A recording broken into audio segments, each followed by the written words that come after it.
আসসালামু আলাইকুম, welcome everyone. একটা রেইনি ডে আজকে।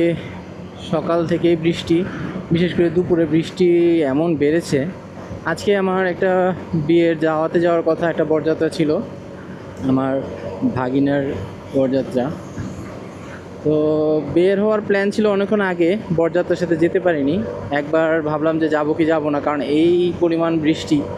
এখন পোস্ট পাস দিয়ে রেডি হয়ে তো আর বাইকে বৃষ্টির মধ্যে যাওয়া যায় না। এখন তো রেইনকোট পরে বের হয়েছি, রেইনকোটের নিচে গেট আপ। তো দেখি, এখন একটু দেরি হয়ে গেছে, 3টা বাজে। তো বাংলাদেশে বরযাত্রা তো আসলে একটু দেরি করেই যাওয়া যায়, আশা করি খাবার দাবার পাবো। আর বরযাত্রা যেহেতু আমাদের গেস্টরা, তো আমরা একটু দেরি করেই ফিরবো। দেখি, ঢাকার ভিতরে যদি বড় কোনো বৃষ্টি না পাই, আশা করি সমস্যা হবে না। আর বৃষ্টির দিনে টুকটাক একটু কাদা লাগলে এটা নিয়ে আশা করি বিয়ে বাড়ির মানুষজন মাইন্ড করবে না। তো বরযাত্রার ভিডিও এখন একটা রেইনি ডের বাইক রাইডের ভিডিও হয়ে যাবে। কিছুটা মেঘ কম লাগতেছে, আর বৃষ্টি হলেও একটা জিনিসের শান্তি, সেটা হলো আমার এই অ্যাকশন ক্যামেরা DJI এর। এটা ফুলি ওয়াটারপ্রুফ, তো বৃষ্টিতে এটা খুব একটা সমস্যা করবে না। চলেন রাইড এনজয় করি, আর ফাঁকে ফাঁকে একটু আপনাদের সাথে গল্প হবে, কথা হবে। বৃষ্টি হলেও প্রচুর গাড়ি দেখাচ্ছে আজকে। হ্যাঁ, এই যে এইটুকু আসতে না আসতেই আবার প্রচুর বৃষ্টি, একদম ভিজে গেলাম বলতে গেলে। যে রেইনকোট দেখা যাচ্ছে ভিজা। আসলে এই টাইমের বৃষ্টিগুলোর কোনো ঠিক ঠিকানা নাই। কোনো কোনো জায়গায় 2-1 ফোঁটা বৃষ্টি হচ্ছে, আর কোনো জায়গায় এমন বড় বড় ফোঁটা। তো এর মধ্যেই যাব, আশা করি সেন্টারের এসিতে যদি একটু শুকানো যায়। উপরের সাইডটা শুকনাই থাকবে, প্যান্টের ফ্রন্ট পোর্শনটা ভিজে যাবে। তবে কালো প্যান্ট পরছি, কালো প্যান্টে কাদা বেশি দেখা গেল, ভিজা থাকলে বোঝা যাবে না। তবে রাইড করে মজা পাচ্ছি, আসলে বৃষ্টির সময় বাইক রাইড করার মজাটা অন্যরকম।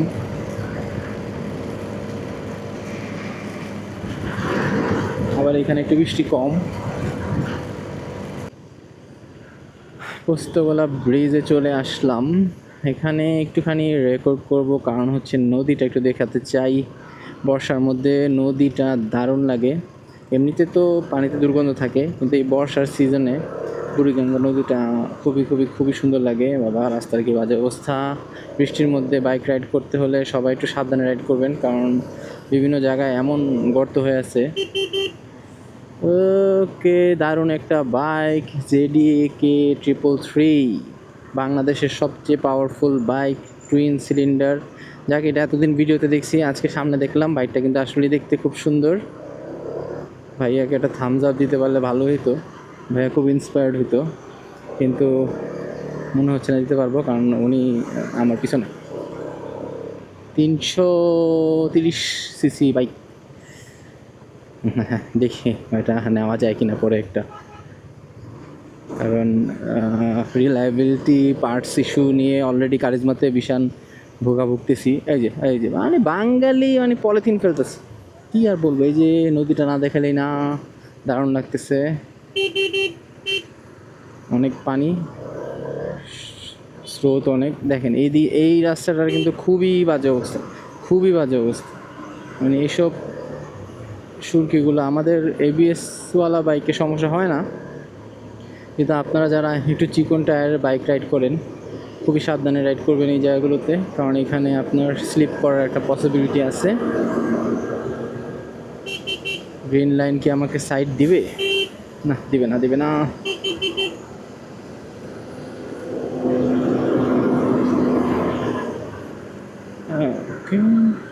বাইক তো পিছনে পড়ে গেলে, এত পাওয়ারফুল একটা বাইক নিয়ে। মেয়র হানিফ ফ্লাইওভারে চলে আসলাম। এখন টোল দিয়ে চলে যাব চানখারপুলের দিকে। আজকের গন্তব্য আমার ধানমন্ডি, 4 সিজনস। ভাইয়া ভাইয়া ভাইয়া, আমাকে জায়গা দিয়ে দেন, আমি চলে যাই চলে যাই। ভাই আমাকে একটু পাঞ্চ করে দেন, সবার আগে আমি ভেগে যাই। Thank you very much. এইটা হচ্ছে ডিজিটাল হওয়ার সুবিধা। দেখি পাজেরো ভাই, আমাকে জায়গা দেন। ওকে, এখানে একটু ভাঙ্গা ছিল, ঠিক করেছে, সরকারকে ধন্যবাদ। আচ্ছা, এইখানে আবার ওয়েদার সেই সেই সেই সেই সেই বৃষ্টি নাই, মেঘ আছে। একটুখানি রেইনকোটের বুকটা খুলে দেই, বাতাস টাতাস ঢুকুক, আবার বৃষ্টি আসলে ঢেকে দেওয়া যাবে। ক্ষুধা লাগছে অনেক, কারণ বাজে এখন 3:10, যদি আমার ঘড়িতে 3:17 দেখাচ্ছে, কিন্তু আমি এটা 6 মিনিট আগে রাখছি। মনের শান্তি, ডিউটিতে যেতে লেট হয় না। আজকে সত্যি সত্যি সত্যি সত্যি বাইক রাইড করে খুব মজা পাইতেছি। মা বন্ধ গায়ে ফিশ। ওকে, এইখান থেকে একটা টুস করে ডানে মোড় দিয়ে দেই, পিছনে কেউ নাই। কি হচ্ছে এসব ভাই, আমার একটু জায়গা দাও।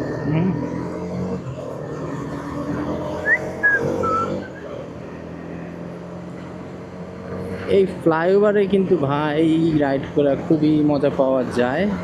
মাঝে মাঝে একটু ভয় লাগে, মানুষজন যেভাবে উড়াদুরা চালায়, এত উড়াদুরা চালানোটা একটু আমার জন্য ডিফিকাল্ট, বয়স হয়ে গেছে। তবে ফাঁকা থাকলে অনেক মজা। সামনে গিয়ে একটু জ্যাম পাবো, কিন্তু আশা করি বাস আর গাড়ির চিপা দিয়ে বের হয়ে যেতে পারবো। ঢাকা শহরে ওয়েদারটা সে আমাদের ক্যানিগঞ্জেই বৃষ্টি হইতেছে, কি অবস্থা। আগেই বের হওয়া দরকার ছিল, আশায় ছিলাম বৃষ্টি কমবে, বেরোবো। বৃষ্টি আর কমে না, যখন নিয়ত করি বেরোবো বৃষ্টি আরও বাড়ে। মানে বৃষ্টি আজকে আমার সাথে সেই লেভেলের শত্রুতা চলতেছে। ফ্লাইওভারে আসলেও এইখানে একটুখানি জ্যাম আমাদের পাওয়ার লাগে, এইখানে একটু হজবরল অবস্থা হয়ে যায়। গুলিস্তানগামী গাড়িরা ডানে চলে আসে, চানখারপুলগামী গাড়িরা বামে চলে যায়, তারপরে চলে তাদের ক্রসওভার। আর আমাদের সিএনজিওলা ভাইয়ারা হিংসায় বাঁচে না, আমরা বাইকওয়ালার আগে আগে চলে যাই।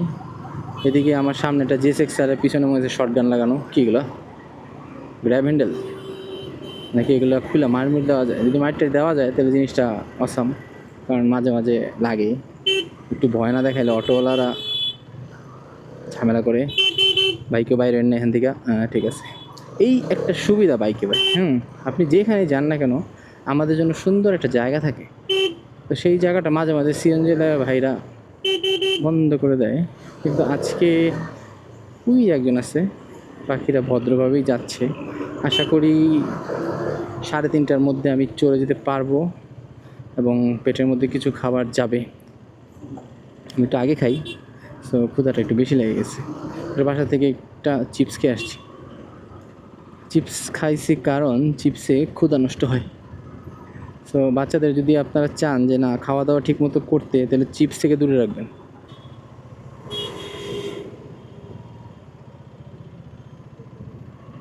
পিছিয়ে হাত দিচ্ছে বাইরে, যদি ওটা ডেঞ্জারাস, কিন্তু ওকে অনেক কিউট লাগছে। সে খুব আরামসে শুয়ে আছে। এই ভাইকে আমাকে যেতে দিয়েছে, কিন্তু আমি ভুল করে এ পাশে চলে এসেছি, আমাকে এ পাশে যেতে হবে।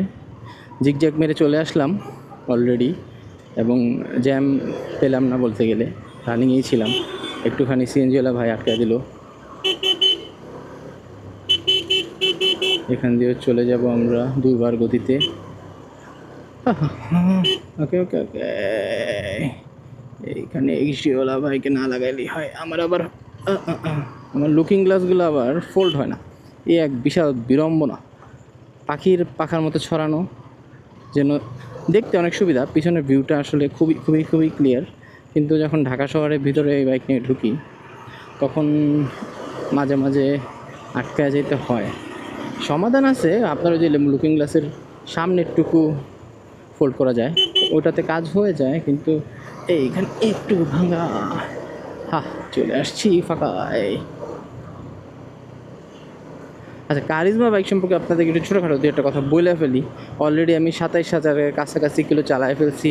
এই বাইকটা আমার খুবই খুবই খুবই প্রিয়, কিন্তু আমাদের হিরো কোম্পানির ভাইয়েরা এই বাইকটারে জ্বালায় খায়।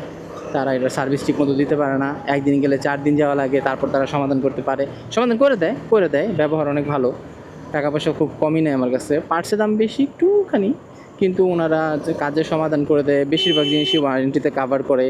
তো এটা ভালো বলবো। কিন্তু আমার আশা হইলো ভাই, এতদিন ধরে এই বাইকটা আসছে, এটা তো আপনাদের এতদিনে মানে হাতের তালুর মতো মুখস্থ হয়ে যাওয়ার কথা।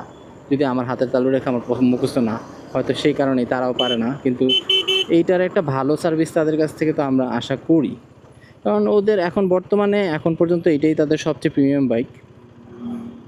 তো এই প্রিমিয়াম বাইক যদি ওনারা প্রিমিয়াম সার্ভিস না দেয়, তাহলে তো কোম্পানির উপর থেকে একটু আমাদের বিশ্বাস উঠেছে। ওটার 125 সিসি বাইকের কোম্পানি হয়ে আর কতদিন থাকবে এটা জানি না আমরা। 125 সিসি বাইকগুলো ওদের ভালো, ঠিক আছে, কিন্তু আপনারা তো একটু এখন হাই সিসির দিনে আমরা তো আশা করতে পারি যে আপনারা আরেকটু সার্ভিস দিবেন, কারণ এক্সট্রিম 250 বাইকটা নাকি অনেক ভালো।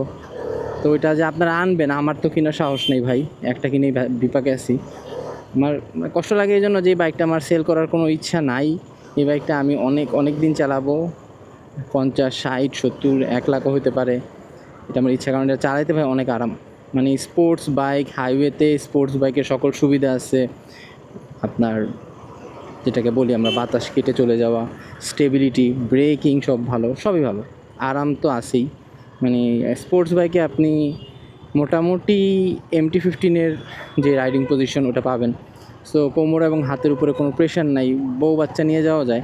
কারণ পিছনে আমি ছোট্ট একটা কী বলে ওটা সিট লাগাই নিছি বানায় কাস্টম।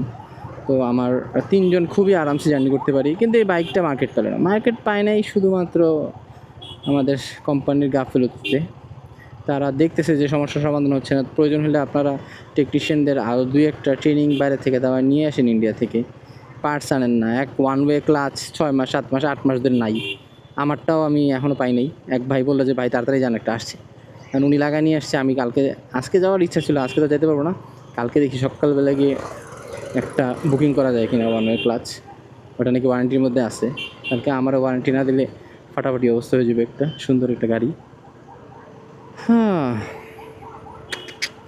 এখানে হালকা একটু জটলা, এরপর থেকে জটলা থাকবে ধানমন্ডি যাওয়া পর্যন্ত আশা করা যায়। তাও 3:30 পৌনে 4টার মধ্যে যেতে পারবো।